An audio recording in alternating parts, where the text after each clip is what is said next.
कितने वो लोग बेशर्म होंगे जो अपने बाप को बाप नहीं कहते होंगे। अपने बाप को बाप कहने में अगर किसी को शर्म आता हो तो फिर आप सोच लो कि उस व्यक्ति को क्या कहा जाना चाहिए। ये दुनिया जानती है कि अपना जो देश है वो संविधान से चलता है, आपको भी पता है, और आपका क्वेश्चन का जवाब मैं दूंगा, आप लोगों का क्वेश्चन का जवाब दूंगा।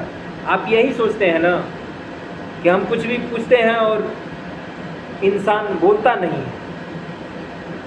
अरे हम बहुत ज़्यादा बोलते हैं, हम तो इतना बोलते हैं लेकिन पॉइंट पे बोलते हैं, और वैसे इंसान से बात नहीं करता,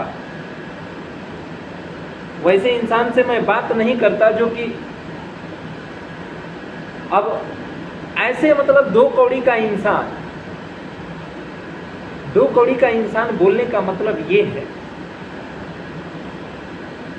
कि इस देश को देश न मानने वाला,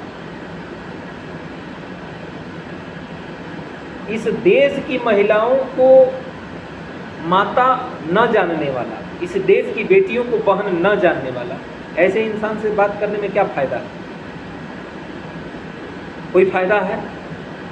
अब आप ऐसे ही इंसान से बात करने के लिए बोल दीजिए कि जिसको अपने बात पे भरोसा ही नहीं,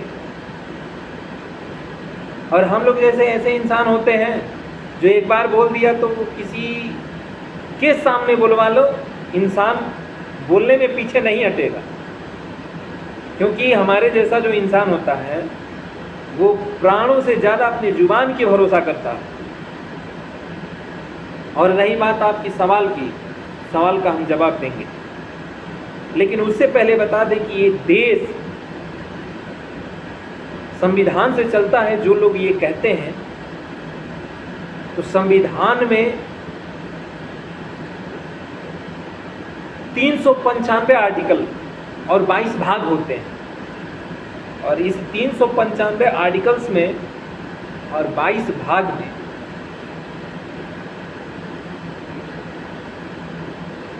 गरीब से लेकर के अमीर तक, सुई से लेके जहाज तक, सब कुछ जो भी चलना है ये कानून से ही चलेगा। लेकिन संविधान सिर्फ नेता बनाने के लिए है। जैसे ही नेता बन गए वैसे संविधान खत्म। कितने लाचार होते होंगे ना वो नेता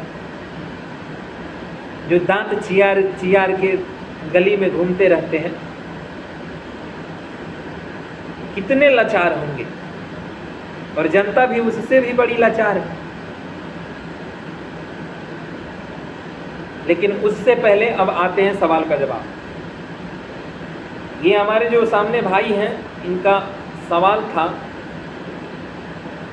कि जज फैसला कैसे कर देता है, कौन गुनहगार है और कौन नहीं है। क्या जज मौके पे होता है, या जो दो वकील कबूतरों की तरह लड़ रहे होते हैं वो मौके पे मौजूद रहते हैं। यदि पुलिस जो है, जो पुलिस है, पुलिस जब चार्जशीट तैयार कर देती है, पुलिस जो अपनी केस डायरी बनाती है, इसके आधार पे जब छानबीन होता है, उस केस डायरी में मौजूद होता है, इसका छानबीन आईओ करता है, इन्वेस्टिगेशन ऑफिसर वो करता है, वो अपने केस डायरी में नोट करता रहता है, उसके उपरांत चार्जशीट तैयार होता है। तो क्या आईओ वहाँ पे मौजूद था? और इसमें भी चाहे दो पक्षों में मार हो और दोनों पक्षों के लोग थाने में जाते हों और अपनी अपनी प्रतिक्रिया देते हों, अपनी अपनी गवाही पेश करते हों, तो कोई ज़रूरी है कि वो सही बोल रहे हों? फटा टूटा तो सब कुछ दिख जाता है, कोई ज़रूरी तो है नहीं कि वो सही ही बोल रहे होंगे। लेकिन जब आईओ मौके पे मौजूद हो करके जब छानबीन करते हैं, केस डायरी तैयार करते हैं, 60 दिनों के भीतर उनको यस या नो में जवाब देना होता है, 60 दिनों के भीतर। और जुडिशियल के आधार पे देखा जाए तो 90 दिन के भीतर उनको जवाब पूर्णतः देना है। तो अब ये बताइए कि जब दिल्ली हाई कोर्ट के न्याय के मंदिर में बैठने वाला पुजारी अगर भ्रष्टाचारी हो सकता है तो आयु पे कैसे भरोसा किया जाए कि वो नहीं बिकता होगा? कैसे भरोसा किया जाए कि वो नहीं बिकता होगा? अपने देश के भीतर कानून शासन प्रशासन तो है, लेकिन 99.9% भ्रष्ट और करप्ट है। अब पूछोगे कैसे? जब कोई भी इंसान किसी का जान ले लेता है तो उसका सीडीआर निकाला जाता है, सीसीटीवी फुटेज चेक किया जाता है, एविडेंस प्राप्त किया जाता है। तो ये दिल्ली में जो हाई कोर्ट में जस्टिस यशवंत वर्मा, इन साहब के घर के अगल बगल कैमरा लगा होगा, तो वो पब्लिक क्यों नहीं हो रहा? और जितना जो आप कह रहे हैं कि अमाउंट कहाँ से आया, तो अमाउंट वो गरीबों का जान लिया हुआ है। जो अमाउंट उस जज के पास जो मौजूद है वो गरीबों का जान लिया हुआ वो पैसा है। गरीबों का जान लिया हुआ वो पैसा है। और पैसा कौन देता है? जिसके पास पैसा होता है,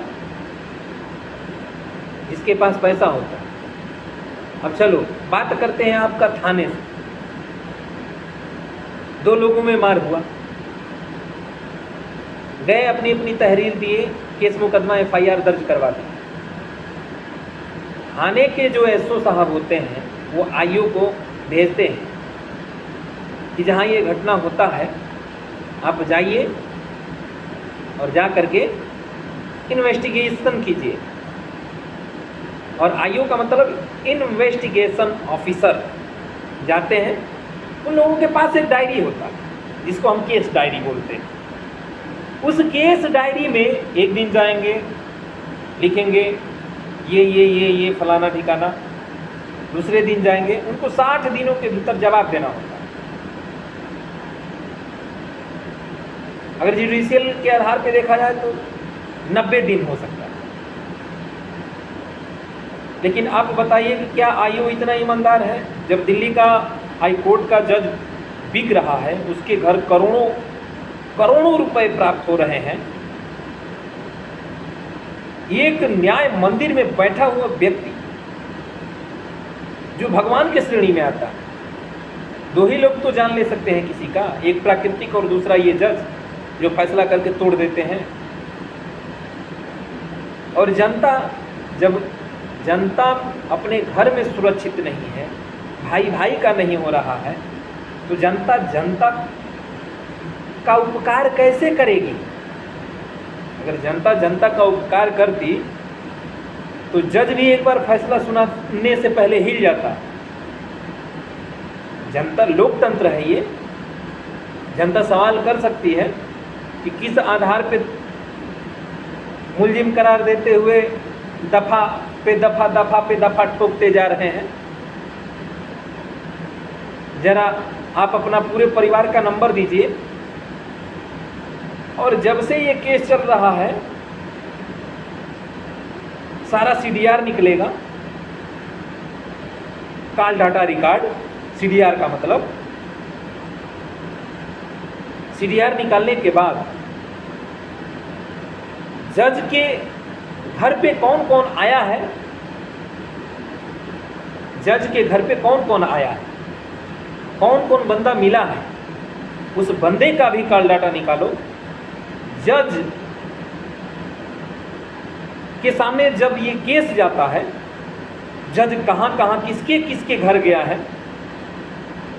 लोकेशन ट्रेस करवाओ, फोन जहाँ जहाँ होता है वहाँ वहाँ तो पता चल ही जाता है कौन कहाँ पे है। और तब जब जज फैसला सुनाएगा पूरे होशो हवास में सुनाएगा, क्योंकि उसको भी पता है कि जनता कभी भी अपना रुख मोड़ लेगी, और जनता जब सवाल करेगी तो फिर जज को जवाब देना पड़ेगा। और जिस माँ के गर्भ से जो लोग पैदा होते हैं, जज कोई एलियन नहीं होता है। बताइए, इतने बड़े पैमाने पे अगर जज के घर में कोई 15 करोड़ बता रहा है, कोई 30 करोड़ बता रहा है, कोई 40, वो पैसा आया कहाँ से? कहाँ से आया? कहने को तो बहुत कुछ है, बताने को बहुत कुछ है। मान लीजिए आयु इधर बिक गया, वकील जो है वकील बिकता है, वकील जज को खरीदता है। डायरेक्ट इंसान की थोड़ी हिम्मत है कि डायरेक्ट जज से कहेगा कि हमारे पास 5 करोड़ है, ले लो, छोड़ दो। तो जज को भी पता है ना कि कोई ना कोई वकील इसमें से गलत है, लेकिन वो लड़ाता रहता है इंसान को बेवकूफ़ बनाने के लिए। तारीख पे तारीख, तारीख पे तारीख। फैसला तो वो पैसा लेके रख लेता है, उसी दिन हो जाता है। जज जब पैसा ले करके और घर में रख लेता है, उसी दिन फैसला हो जाता है, लेकिन वो तारीख पे तारीख दिए जाता है ताकि जो क्रिमिनल हो उसे हम बाहर कर सकें, और जो ईमानदार आदमी हो उसको जेल के भीतर कर सकें। ना समझे, ठेठ में समझाएं। मान लो 2 वकील है, 2 वकील है, दोनों वकील को दलील पेश करनी होती है। अपना फाइल ले लेके पहुंचते हैं, और उन लोगों का फाइल का फ बोलने के लिए चार्ज होता है। फाइल का फ बोलने के लिए उन लोगों का चार्ज गजब का होता है। तो ये बताइए कि जो वकील होता है, 2 वकील होते हैं, कबूतर की तरह लड़ते हैं, फैसला तो पहले ही हो जाता है। जिसने 5-10 करोड़ दे दिया, जज उसी दिन फैसला अपने घर पे ही कर लेता है या उसके बंगले पे ही कर लेता है। अभी भी नहीं समझे? अब आप समझदार हैं, इंजीनियर हैं, इतना बड़ा सिस्टम देख रहे हैं, आप समझ सकते हैं। इसमें कोई बड़ी बात नहीं है कि हम कहना क्या चाहते हैं। इसलिए हम तो कहते हैं कि जो भी रेपिस्ट हो, जो किसी का प्राण लिया हो, अगर वो मौके पे ही दिख जाता उसको उड़ा दो, बम से ही उड़ा दो, उसका कहानी ऑन द स्पॉट खत्म। पुलिस पे इंसान का भरोसा नहीं है, एसपी पे भरोसा नहीं है, एसएसपी पे भरोसा नहीं है, डीएम पे भरोसा नहीं है, नेताओं पे भरोसा नहीं है। एक न्यायपालिका बचा था, उसको भी लोगों ने ले दे के साफ कर दिया। अब बचा ही क्या? इसको हम कभी ठेठ में समझाएंगे एक एक करके कि कहाँ से क्या होता है, कौन कौन सा गेम खेला जाता है, तारीख पे तारीख क्यों रखा जाता है, जो मुल्जिम होता है उसको कैसे बचाया जाता है, और उस मुल्जिम को बचाने के लिए वकील क्या करता है, उस मुल्जिम को बचाने के लिए नेता सब क्या करते हैं, मंत्री विधायक क्या करते हैं, सबको पता होता है कहाँ क्या हो रहा है, नहीं हो रहा है। लेकिन जो संविधान है वो बस चुनाव तक सीमित है। संविधान जो है वो चुनाव तक सीमित है। जब चुनाव खत्म, संविधान का कहानी खत्म। संविधान तब तक ही है जब तक कि चुनाव अपने देश के भीतर उन तमाम राज्यों में नहीं हो जाता। उसके बाद संविधान की कहानी खत्म, लड़कों का भविष्य कोर्ट में लटका रहेगा, लड़कों की पढ़ाई माँ बाप अपना ज़मीन जायदाद बेच के पढ़ाएगा, और सारी जो वैकेंसी निकलेगी वो कोर्ट में लटकी रहेगी। महंगाई बढ़ती जाएगी, इंसान अपना खेत बाड़ी बेचता जाएगा, पूंजीपति उसको लेता जाएगा, आने वाले टाइम में फिर से अपना देश गुलाम हो जाएगा। यही है कहानी। तो आप सभी लोगों को एक एक करके मैं क्लियर कराऊंगा कि कैसे एफआईआर दर्ज की जाती है, कैसे लिखा जाता है, लिखवाया जाता है, आईओ कैसे जाके चेक करते हैं, केस डायरी कैसे बनती है, केस डायरी अगर कमज़ोर है तो क्या होगा, केस डायरी अगर मजबूत बन गया तो एसपी के पास जाना पड़ेगा कि एसएसपी के पास जाना पड़ेगा, चार्जशीट लगने के बाद डीआईजी डीसीपी के पास जाना पड़ेगा। तो ये सब एक एक करके हम समझेंगे, और पढ़ना बहुत ज़रूरी है। जीवन में तो कुछ है नहीं, लेकिन पढ़ना बहुत ज़रूरी है। इस बात को आप लोग याद कर लीजिए।